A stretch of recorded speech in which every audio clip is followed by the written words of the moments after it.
हरे कृष्णा। हम श्रीमद् भगवद गीता के तृतीय अध्याय कर्मयोग इसके 33वें श्लोक को आज पढ़ रहे हैं। श्लोक पढ़ने से पूर्व एक बहुत महत्वपूर्ण श्लोक को हम सुन रहे हैं श्रीमद् भागवतम से। इसके साथ हम आज की कक्षा का शुभारंभ करेंगे। बहुत सुंदर श्लोक है, आप उसका श्रवण कीजिए।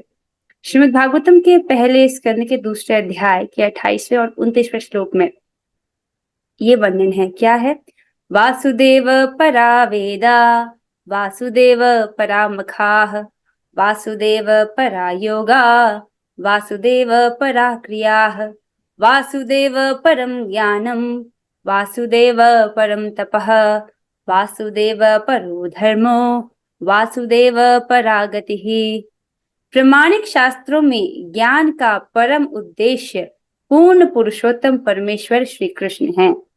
ज्ञान का उद्देश्य क्या है? भगवान श्री कृष्ण को जानना। भगवान भी कहते हैं कि वेदों का प्रयोजन क्या है? भगवान श्री कृष्ण को जानना। यज्ञ करने का उद्देश्य उन्हीं को प्रसन्न करना है। सारे यज्ञ जितने भी हैं वो क्यों किया जाता है? ताकि जो यज्ञपति हैं अर्थात भगवान श्री कृष्ण वो प्रसन्न हो जाएं। योग उन्हीं के साक्षात्कार के लिए है। योग भी क्यों किया जाता है? भगवान के साक्षात्कार के लिए। उसमें भी 3 लेवल्स आते हैं, राइट? ब्रह्म साक्षात्कार, परमात्मा साक्षात्कार और भगवत साक्षात्कार। सारे सकाम कर्म अंततः उन्हीं के द्वारा पुरस्कृत होते हैं। तो इस जगत में लोग जो भी कार्य कर रहे हैं भौतिक फल की इच्छा से, सकाम कर्म अर्थात वो कर्म जो भौतिक फल की इच्छा से किए जाते हैं, ऐसे कर्म भी अंततः भगवान के द्वारा ही पुरस्कृत होते हैं। भगवान कहते हैं ना, तुम कर्म करो लेकिन फल पर तुम्हारा अधिकार नहीं है। फल कौन प्रदान करता है? भगवान। तो सारे सकाम कर्म अंततः उन्हीं के द्वारा पुरस्कृत होते हैं। वे परम ज्ञान हैं और सारी कठिन तपस्याएं उन्हीं को जानने के लिए की जाती हैं। उनकी प्रेम पूर्ण सेवा करना ही धर्म है। धर्म क्या है? भगवान श्री कृष्ण की प्रेम पूर्ण सेवा करना, और वे ही जीवन के चरम लक्ष्य हैं। बहुत सुंदर है। हमारा जीवन का लक्ष्य क्या है? भगवान श्री कृष्ण, राइट? भगवान इसको भगवद गीता के अध्याय 12 में कहते हैं कि तुम भक्ति योग के विधि विधानों का पालन करो और मुझे प्राप्त करने की इच्छा को प्राप्त हो, राइट? तो हम भक्ति क्यों कर रहे हैं? भगवान श्री कृष्ण का प्रेम प्राप्त करने के लिए, राइट? हम भक्ति क्यों कर रहे हैं? भक्ति करने के लिए। अभी हम कर रहे हैं साधना भक्ति। साधना भक्ति में हमको कुछ नियमों का पालन करना होता है। तो हम साधना भक्ति करने के बाद ये क्यों कर रहे हैं हम? ताकि हमको प्रेमा भक्ति प्राप्त हो जाए। ओके, भगवान श्री कृष्ण की प्रेमा भक्ति प्राप्त हो जाए, उनकी प्रेममयी सेवा प्राप्त हो जाए। आई hope this is clear. With this आज की जो कक्षा है हम उसको शुरू करते हैं। बहुत सुंदर श्लोक है, राइट? एक ही श्लोक में सारे शास्त्रों की सार बात हमको पता चल जाती है। आइए अब आगे बढ़ते हैं। अध्याय 3 कर्मयोग, श्लोक संख्या 33। पहले हम श्लोक की कुछ आवृत्ति करेंगे। अनीता माता जी आप गाइएगा। सदृशं चेष्टते स्वस्याः, सदृशं चेष्टते स्वस्याः, प्रकृते ज्ञानवानपि,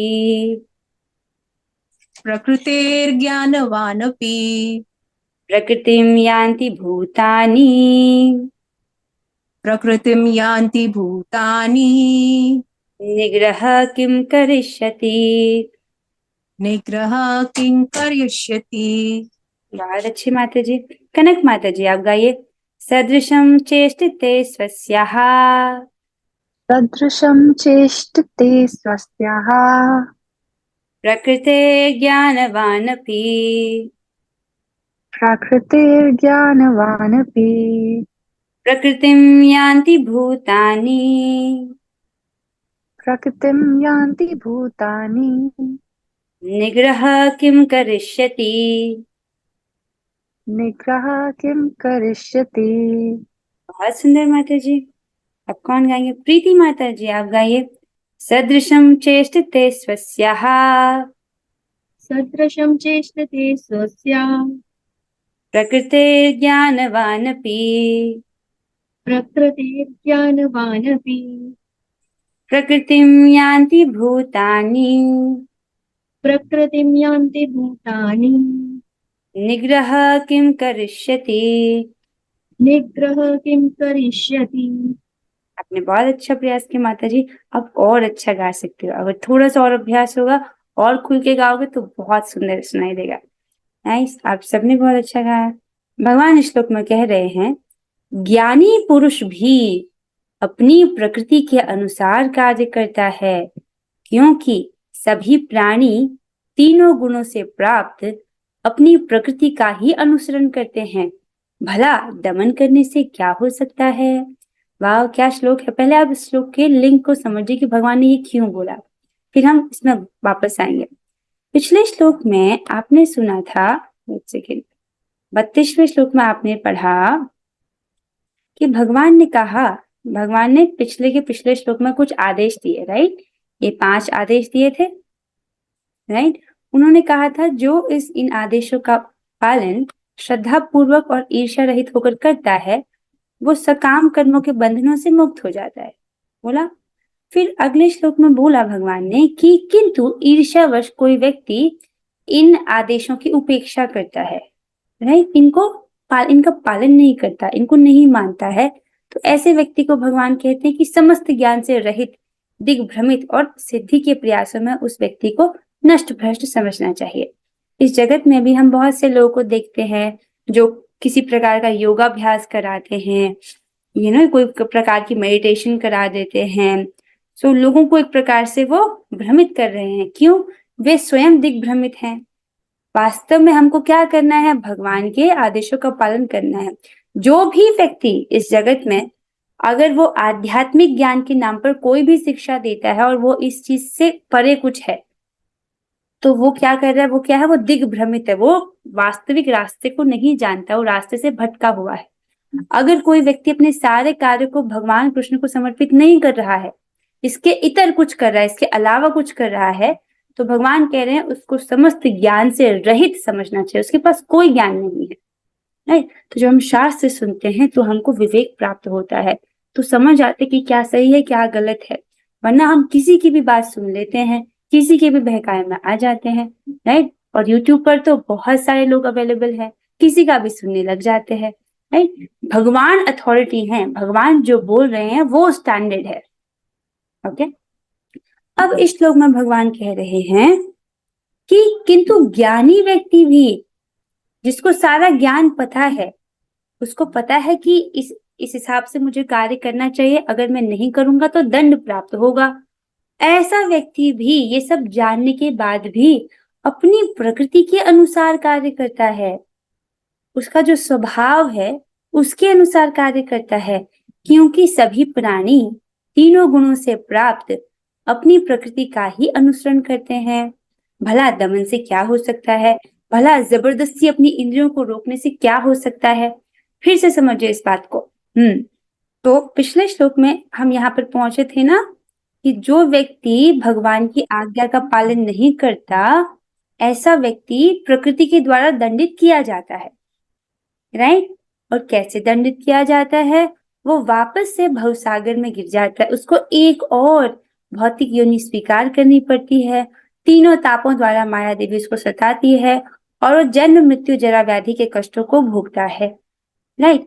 अब भगवान कह रहे हैं ज्ञानी व्यक्ति भी, जिसको पता है कि अगर मैंने इन सिद्धांतों का पालन नहीं किया तो मुझे दंड मिलेगा, उसको इस बात का ज्ञान है, फिर भी वो अपने स्वभाव के अनुसार कार्य करता है। अब इसका क्या मतलब है?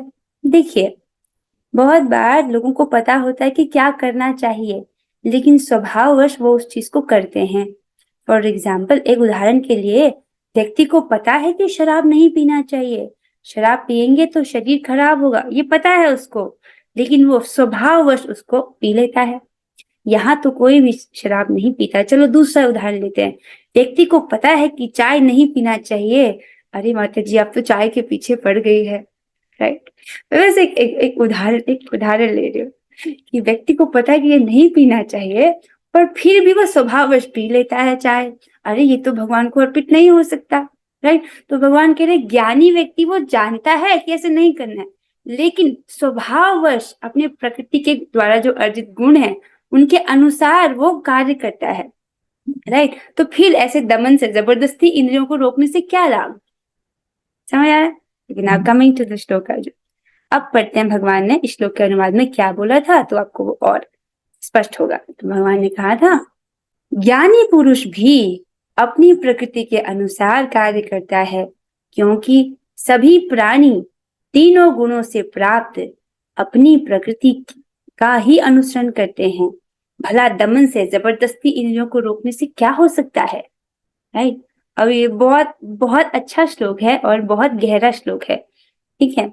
इसमें ये लाइन आती है कि सारे प्राणी तीनों गुणों से प्राप्त अपनी प्रकृति का ही अनुसरण करते हैं। बहुत डीप बात है, कोशिश करते हैं इसको समझने की, ठीक है। सो कमिंग हियर, क्या इस श्लोक का लिंक क्या है?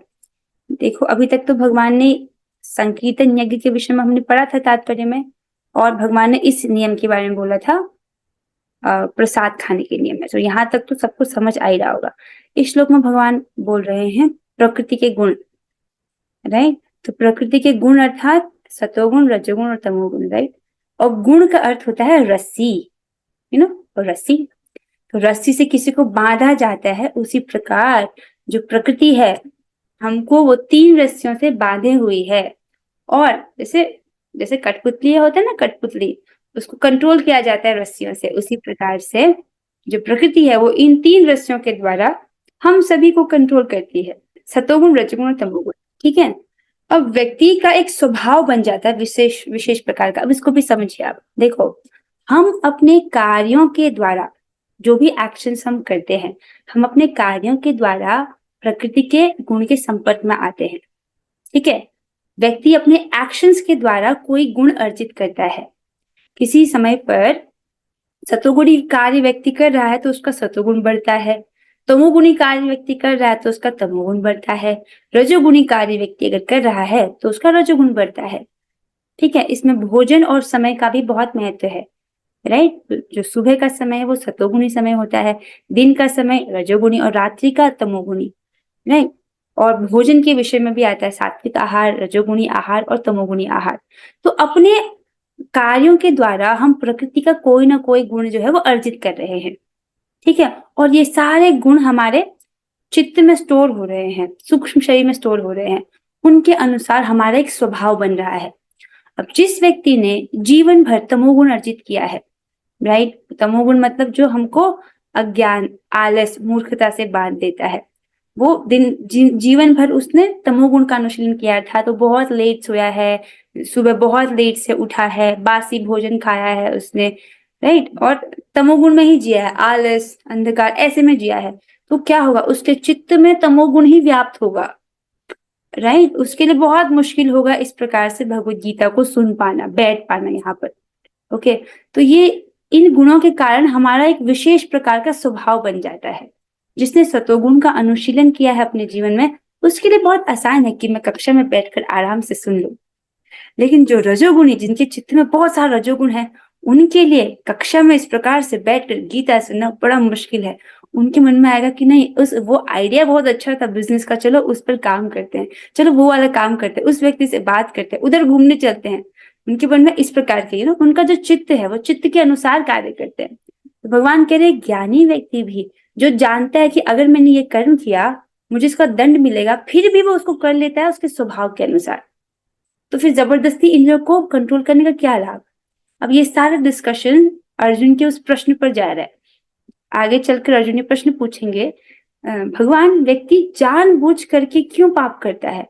ऐसा लगता है कि कोई उसको जबरदस्ती पाप कर्म करने में नियोजित कर रहा है, जिसके लिए भगवान कहेंगे कि वो रजोगुण से ऐसा उत्पन्न होता है, जिसको हम आगे पढ़ेंगे। बहुत इंटरेस्टिंग डिस्कशन आएगा। So, अब हम तात्पर्य पढ़ते हैं। आई होप आपको जो श्लोक है वो समझ आ रहा होगा कि कैसे जो 3 प्रकृति के 3 गुण हैं, इसके अनुसार व्यक्ति उसका स्वभाव बन जाता है, उसके अनुसार फिर वो कार्यों को करता है। अब हम तात्पर्य पढ़ेंगे। अनुवाद और तात्पर्य कृष्ण कृपा मूर्ति श्री श्रीमद AC भक्ति वेदांत स्वामी प्रभुपाद द्वारा। प्रभुपाद जी बता रहे हैं हमें, कृष्ण भावनामृत के दिव्य पद पर स्थित हुए बिना प्रकृति के गुणों के प्रभाव से मुक्त नहीं हुआ जा सकता, जैसा कि स्वयं भगवान ने 7वें अध्याय के 14वें श्लोक में बोला है। ये लाइन समझना महत्वपूर्ण है। भगवान इसको अध्याय 2 में बोल चुके हैं कि हे अर्जुन, प्रकृति के तीनों गुणों से ऊपर उठो। अर्थात आपको जो रजोगुण, तमोगुण है और सतोगुण है, इनसे ऊपर उठना है, राइट। अब इस जगत में हम कोई भी कार्य करें तो वो तीनों गुणों से युक्त है, जब तक हम उसको भगवान की सेवा में समर्पित ना कर दें।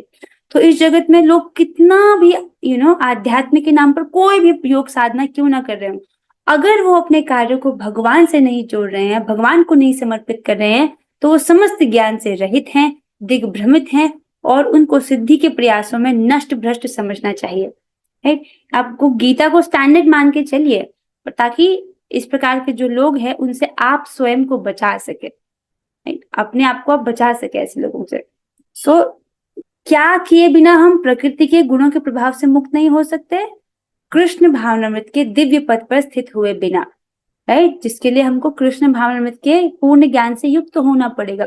ये सीखना पड़ेगा कि कैसे हम अपने सारे कार्यों को भगवान के लिए समर्पित कर सकते हैं, भगवान की प्रसन्नता के लिए करें। जब तक हम उनको भौतिक लेवल पर कर रहे हैं, तब तक वो या तो सत्वगुण, या तो रजोगुण, या तो तमोगुण से युक्त होंगे। लेकिन जैसे ही हमने उसको भगवान से जोड़ा, तब वो दिव्य स्तर पर हो जाते हैं। ओके, भगवान ने 7वें अध्याय के 14वें श्लोक में क्या कहा है? भगवान कहते हैं, दैवी हेषा गुणमयी मम माया दुरत्यया मामेव ये प्रपद्यन्ते माया मेताम तरन्ति ते। प्रकृति के 3 गुणों वाली इस मेरी दैवी शक्ति को पार करना कठिन है।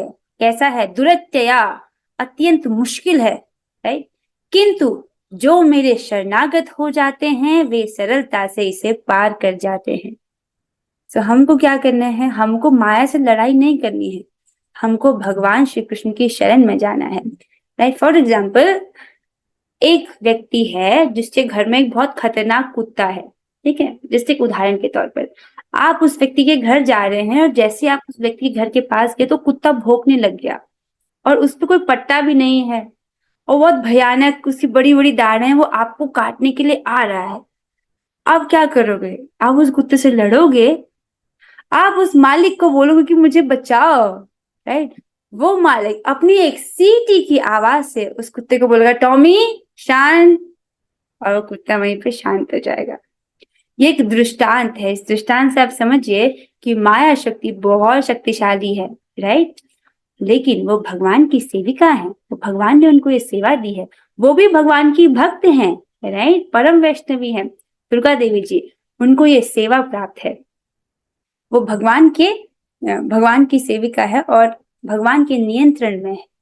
तो हमको भगवान के शरणागत होना है, तो माया देवी को पार करना आसान हो जाता है, तो माया को पार करना आसान हो जाता है।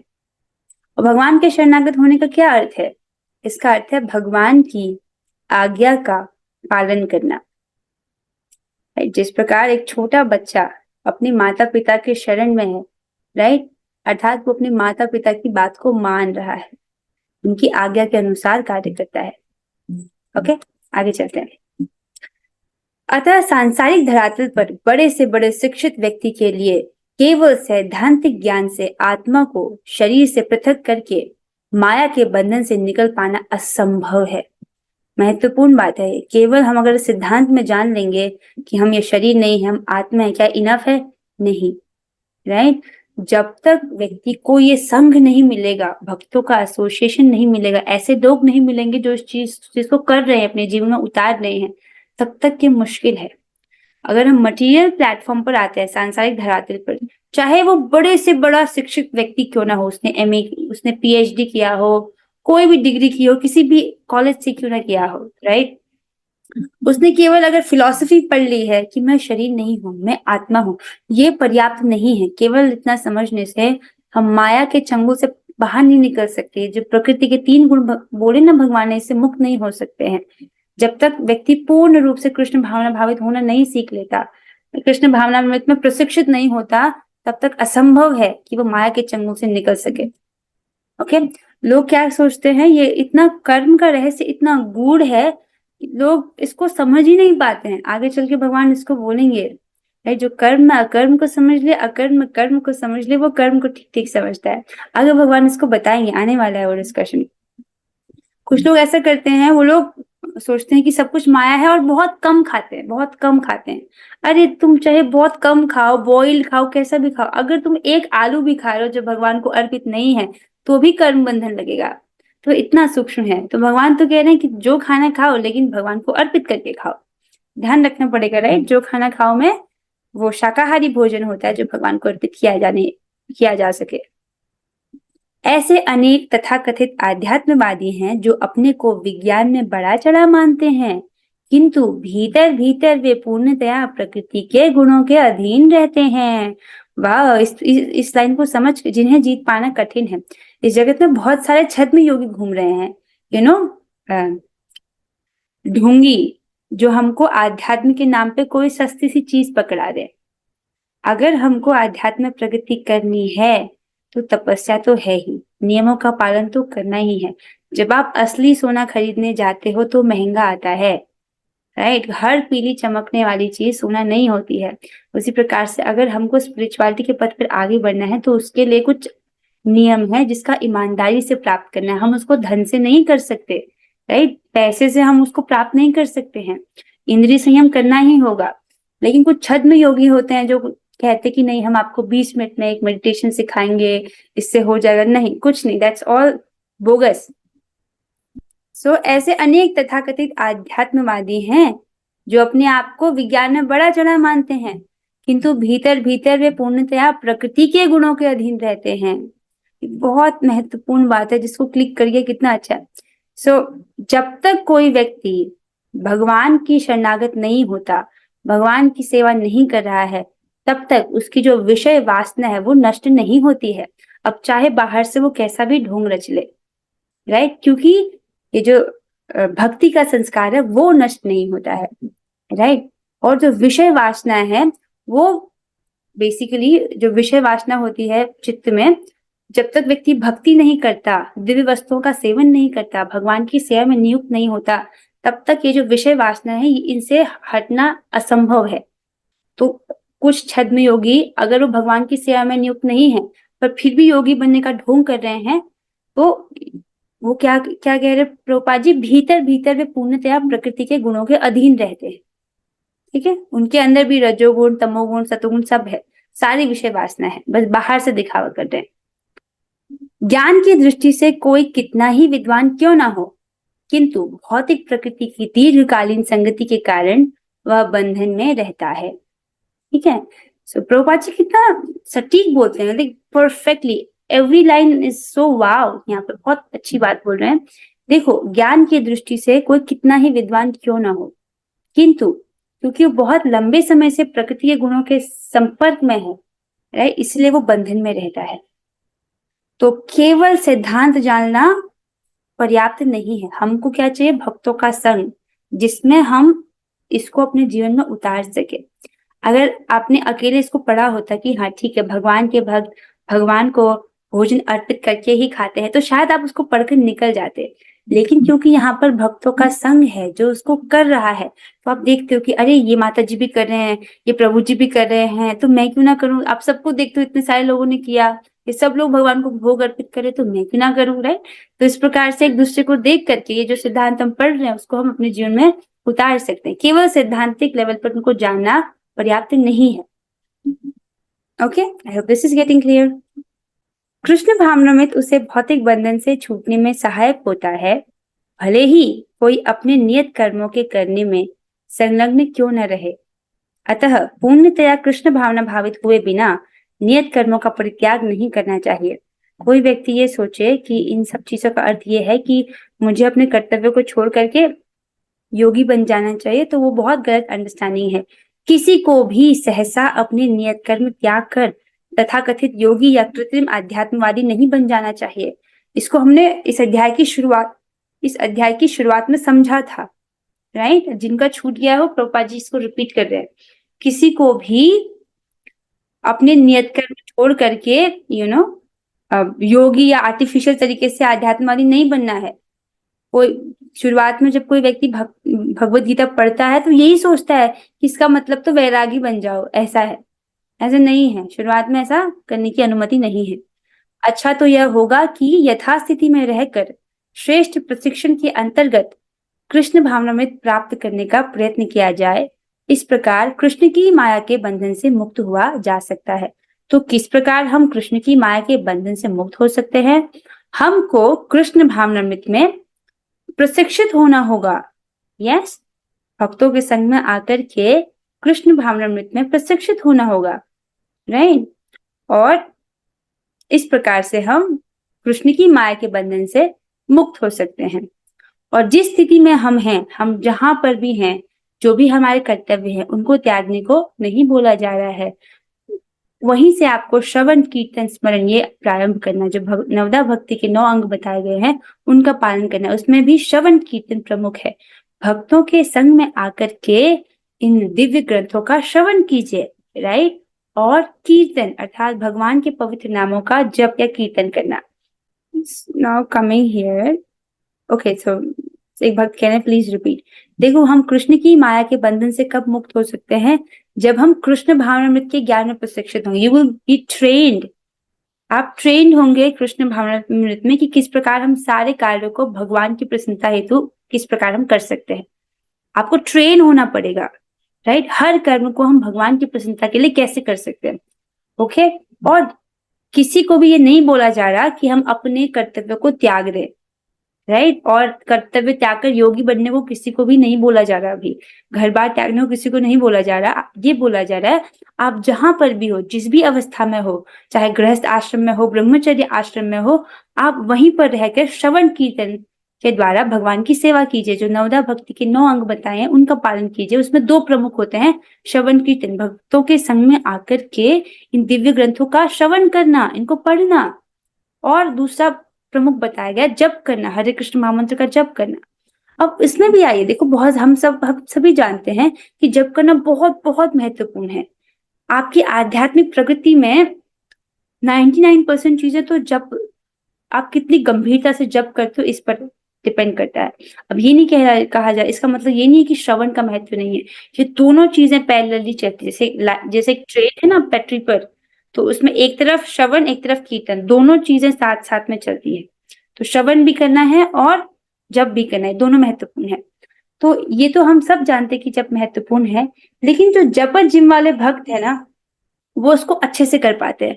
हम में से कितने ऐसे लोग हैं जो जप जिम वाले बच्चे हैं? यहाँ पर जप जिम वाले कितने बच्चे में हाथ खड़ा कर लीजिए जो जप जिम में आते हैं। ओके, सोनू माता जी जप जिम वाले बच्चे हैं। ओके, 2 हाथ दिख रहे हैं। नंदिनी माता ji is also there. ML Gupta प्रभु जी से 3-4 भक्त हो गए। Vaishnavi is 4th। ओह, 4 ही बच्चे हैं यहाँ पे जप जिम के। धनिष्ठा माता जी तो 5 बच्चे हैं हमारे पास। तो जो जप जिम वाले बच्चे हैं, ये हम अपने अनुभव से जानते हैं कि हमारा 16 माला सुबह क्यों हो जाता है, क्योंकि हम भक्तों के संग में कर लेते हैं, राइट। इसीलिए वो रोज हो जाता है, क्योंकि भक्तों के संग में आके हम जप कर लेते हैं। मुश्किल होता है, लेकिन एक दूसरे को देख देख करके हम अपनी जो संख्या पूर्वक नाम संख्या है उसको पूरा कर लेते हैं। तो जो भक्त नहीं है जप जिम में, आप मुझसे, अगर आप जुड़ना चाहते हो तो आप मुझे एक बार मैसेज कर देना, मैं आपको प्रभु का नंबर भेज दूंगी।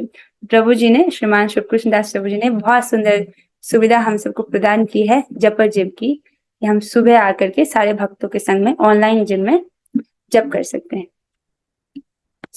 देखो, सिद्धांत तो है सो जप करना, लेकिन भक्तों के संग में आ रहे हैं, इसीलिए हमारे लिए बहुत सहज हो जाता है कि रोज संख्या पूर्वक अपना नाम जप हो पाता है कि नहीं। तो संघ का बहुत महत्व है। आगे चलते हैं। अब आगे चलती है एक स्टोरी, एक कहानी, और फिर है क्वेश्चन आंसर्स। चलो ठीक है, मैं आपको स्टोरी सुना देती हूँ। तो स्टोरी सुनाने के लिए ना कम से कम 5 मिनट चाहिए होंगे मुझको। 5 मिनट चल जाएगा ना आप लोगों को, है ना? ठीक है, एक स्टोरी लास्ट है, एक स्टोरी। तो स्टोरी का नाम है सोने की चेन, चांदी की चेन और लोहे की चेन। ओके, इस कहानी का नाम समझ आया? सोने की चेन, चांदी की चेन और लोहे की चेन।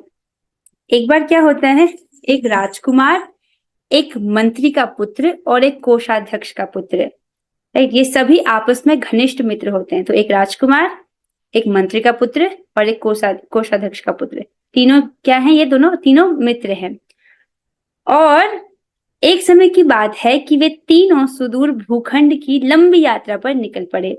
रास्ते में वे एक भव्य राजसी महल में पहुंचे। तो तीनों जो हैं वो यात्रा पर निकले, लंबी यात्रा पर। रास्ते में उनको एक बहुत सुंदर महल दिखा। अब वहां पर उन्होंने देखा कि वो जो भूखंड है वहां का राजा वहां पर अभी नहीं है, राइट। और जो राजा की पुत्री है राजकुमारी अपनी दो घनिष्ठ सखियों के साथ वहां पर रह रही थी। एक कौन थी? मंत्री की पुत्री, और दूसरी थी कोषाध्यक्ष की पुत्री, राइट। वे तीनों युवतियां भी ऊपर उल्लेखित राजकुमार, मंत्री पुत्र और कोषाध्यक्ष के पुत्र के समान ही अंतरंग सहेलियां थी, राइट। ये भी 3 बेस्ट फ्रेंड्स, वो भी 3 बेस्ट फ्रेंड्स। राजकुमार तथा उसके दोनों मित्रों ने राजकुमारी व उनकी दोनों सखियों के साथ अपने अपने परिचय का आदान प्रदान किया। उन्होंने बताया कि मैं कौन हूं, ऐसे करके परिचय जो है एक दूसरे को दिया। शीघ्र ही तीनों पुरुषों ने 3 युवा कन्याओं के समक्ष विवाह का प्रस्ताव रखा, किंतु उन्हें संकोच हो रहा था क्योंकि विवाह के लिए अपने अपने माता पिता से अनुमति लेना एक प्रथा थी। पुरानी कहावत है शुभस्य शीघ्रम, शुभ कार्य में देरी कैसी। तो उसके अनुसार बिना विलंब किए उन्होंने विवाह करने का निर्णय लिया। इस प्रकार प्रसन्नता पूर्वक एवं विधिवत उनके विवाह संस्कार संपन्न किए गए। तो राजकुमार की राजकुमारी के साथ शादी, मंत्री के पुत्र की इस वाले मंत्री की पुत्री से शादी हो गई, कोषाध्यक्ष के पुत्र की कोषाध्यक्ष की पुत्री से शादी हो गई। फिर क्या हुआ? इस प्रकार प्रसन्नता पूर्वक एवं विधिवत उनके विवाह संस्कार संपन्न किए गए। तत्पश्चात उस भूखंड के राजा अपने मंत्री एवं कोषाध्यक्ष के साथ अपनी यात्रा से वापस लौट आए। अभी तक कथा समझ आ रही है ना सबको? कोषाध्यक्ष का मतलब होता है जो पैसे कलेक्ट करता है, जिसका काम होता है कि इस राज्य में जितने भी पैसे आए आप कलेक्ट करो उसको, ठीक है। तो यहाँ पर जो जो 3 युवतियों थी उनकी युवकों से शादी हो गई है। अब क्या हुआ, उस भूखंड का जो राजा था वो वापस लौट गया है, राइट। तो ये जो 3 राजकुमार जिस जगह पर पहुंचे थे वहां पर उस जगह का राजा भी नहीं था, वो कहीं दूसरी जगह पर गया हुआ था। सो अब जब वो राजा वापस आ गया उसने देखा कि उसकी जो पुत्री है राजकुमारी और उसकी जो 2 सहेलियां हैं वो किसी 3 अजनबी लड़कों से बात कर रही है। फिर क्या हुआ? उन्हें अत्यधिक आश्चर्य हुआ जब उन्होंने देखा कि राजकुमारी तथा उसकी दोनों सहेलियां 3 अजनबी पुरुषों से बात कर रही हैं। यह सुनकर कि उन तीनों पुरुषों ने उन युवा स्त्रियों से झूठा प्रेम प्रदर्शित करने के लिए उस भव्य महल में प्रवेश करके उन्हें गैर कानूनी विवाह करने के लिए राजी कर लिया है, राजा ने गिरफ्तारी का आदेश दे दिया। तो राजा ने देखा कि अरे मेरी अनुपस्थिति में, मैं यहाँ पर उपस्थित नहीं था, इन 3 युवकों ने इन तीनों लड़कियों के साथ झूठा प्रेम रचाया और शादी के लिए राजी कर लिया और गैर कानूनी तरीके से इन्होंने विवाह कर लिया। तो जब उनको पता चलता है वो ऑर्डर निकालते कि इन तीनों युवकों को गिरफ्तार कर लिया जाए, अरेस्ट देम। फिर क्या हुआ? तब राजकुमारी ने अपने पिता से अपने पति को मुक्त करने के लिए याचना की। कोषाध्यक्ष की पुत्री तथा मंत्री की पुत्री ने भी क्रमशः अपने पिता के समक्ष घुटनों पर गिरकर अपने अपने पति को छुड़ाने के लिए विनती की। किसी भी तरह राजा ने उन युवा पतियों को मुक्त नहीं किया, अपितु यह आदेश दिया। क्या आदेश दिया?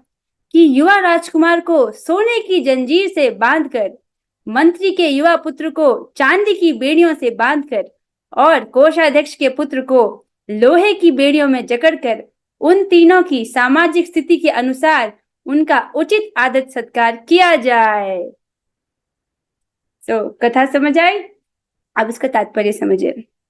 परम पुरुषोत्तम भगवान समस्त जीवों को उसी प्रकार से 3 प्रकार की भौतिक बेड़ियों में बांधते हैं, जीवों के सकाम कर्मों के फलों के अनुसार। भौतिक प्रकृति के 3 गुणों द्वारा उन्हें बांधा जाता है। 3 गुण अर्थात 3 रस्सियों द्वारा। सतोगुण के बंधन की उपमा सोने की बेड़ियों से की गई है। तो सोने की चेन अर्थात सतोगुण की चेन, और ये चांदी की चेन अर्थात रजोगुण की चेन, और लोहे की चेन अर्थात तमोगुण की चेन, ठीक है। ये बेड़ियां चाहे किसी भी तत्व या धातु से क्यों ना बनी हो, वे केवल कैद करने के प्रयोजन से ही बनाई गई हैं। जब तक व्यक्ति भौतिक प्रकृति के इन तीनों गुणों के चंगुल से बाहर नहीं हो जाता वह कदापि मुक्त नहीं माना जा सकता। केवल वही व्यक्ति जो परम पुरुषोत्तम भगवान के चरण कमलों में निस्वार्थ भाव से पूर्णतया शरणागत हो जाता है, उसी का ऐसे बंधन से मुक्त होकर उद्धार होता है। तो ये कथा है उपाख्यान उपदेश से। भक्ति सिद्धांत सरस्वती ठाकुर महाराज से बोलते हैं। सो जो तीनों रस्सियां क्या हैं, सतोगुण, रजोगुण और तमोगुण। तो चाहे कोई सतोगुण में क्यों ना हो, वो भी बंधा हुआ है, इन प्रकृति के गुणों में बंधा हुआ है। और इससे मुक्त होने का तरीका क्या है? पूर्ण पुरुषोत्तम भगवान श्री कृष्ण की शरण ग्रहण करना। और शरण ग्रहण करना अर्थात उनके जो आदेश हैं उनका हमको पालन करना चाहिए। राइट? उनके क्या आदेश है, जिसको हमने पिछली क्लास में पढ़ा था। सारे कर्मों को भगवान श्री कृष्ण को समर्पित करना, कृष्ण भावनामृत के ज्ञान से युक्त होना, और स्वामित्व के किसी दावे के बिना ये समझना कि मैं स्वतंत्र कर्ता नहीं हूं, और भौतिक फल की आकांक्षा नहीं करना। मैं जो भी कार्य कर रहा हूँ, मुझे इस जगत में कोई भौतिक फल नहीं चाहिए। मैं क्यों कर रहा हूँ? भगवान की प्रसन्नता हेतु। और पांचवा, आलस्य से रहित होकर के हमको क्या करना है? कृष्ण भावनामृत में अपने नियत कर्मों को करना है। आई होप दिस इज क्लियर। प्रश्न उत्तर हम नहीं ले रहे हैं, समय हो गया है। So with this we are ending the class here. आप अपने माइक को ऑन कर सकते हैं। अगर किसी का प्रश्न है तो अभी पूछ सकते हो आप। सबको क्लियर हो गया? नाउ आई होप ये क्लियर हो गया होगा। अब हम 3 बार हरे कृष्ण महामंत्र करेंगे। आप लोग अपने माइक को ऑन कर सकते हैं, हम सभी साथ में करेंगे। Let us do it together. Hare Krishna Hare Krishna Krishna Hare Ram Hare Ram Krishna Hare Hare Hare Ram Ram Ram Hare Hare Hare Ram Krishna Hare Hare Ram Ram Hare Hare Hare Krishna Krishna Krishna Hare Ram Ram Ram Hare Hare. Shrimad Bhagavad Gita की जय। श्री प्रभुपाद की जय। और हरे कृष्णा